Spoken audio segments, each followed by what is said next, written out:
Nani karibialo, catching honey paridiao, little sing sound not toy, ding long long. પર્વતોની ગાયન કોકિલા શ્રીમતી પોખીલા લેખથેપી પદ્મશ્રી 2026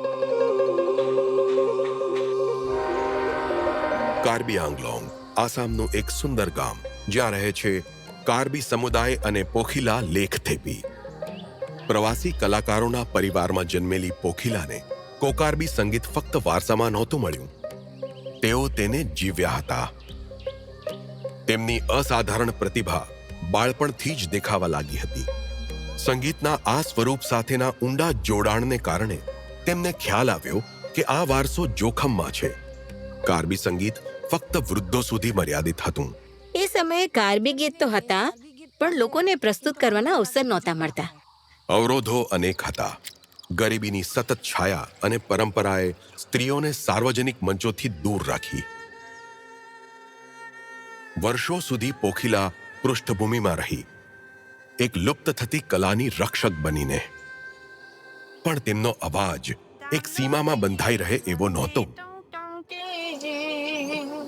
બંધન તોડી તેમણે ચર્ચમાં પોતાનો મંચ મેળવ્યો. સમાન વિચાર ધરાવતા લોકોને સાથે લીધા અને મહિલાઓને સાહસ આપી પોતાની સાથે જોડી. તેઓએ દુર્ગમ વિસ્તારોમાં ફરી વડીલોને મળીને લુપ્ત થતી કલાનું દસ્તાવેજીકરણ કર્યું.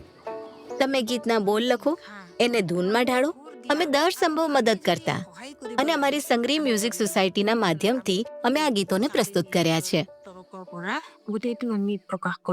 સ્થાનિક આકાશવાણી પ્રસારણથી લઈને પોતાની પહેલી કેસેટ કાનદોનના સાહસપૂર્ણ નિર્માણ સુધી તેમણે કાર્બી આત્માને રાષ્ટ્રીય દોરામાં પરોવવાનું શરૂ કર્યું.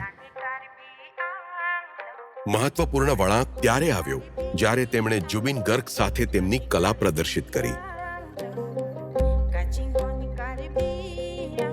આધુનિક ઉર્જા સાથે પ્રાચીન મંત્રો પ્રસ્તુત કરીને નવી પેઢીને આકર્ષિત કરી.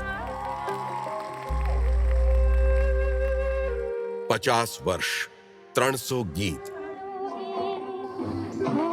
તેમણે કાર્બી સંગીતને પહાડોમાંથી કાઢીને લોકોના હૃદય સુધી પહોંચાડ્યું. આજે પોખીલા કાર્બી સંગીતના ગુરુ માતા છે. લેખન, માર્ગદર્શન અને પ્રસ્તુતિકરણ દ્વારા ભૂતકાળને સાચવીને કાર્બી આંગલોંગની મહિલાઓ પોતાનું ભવિષ્ય જાતે ઘડે તે સુનિશ્ચિત કરી રહ્યા છે. મને આશા છે કે કાર્બી આંગલોંગ વધુ પ્રગતિ કરશે. મારું સપનું છે કે કાર્બી આંગલોંગની મહિલાઓ પણ દરેક ક્ષેત્રમાં આગળ વધે. શ્રીમતી પોખીલા લેખથેપી, પદ્મશ્રી 2026. કોટી કોટી નમન.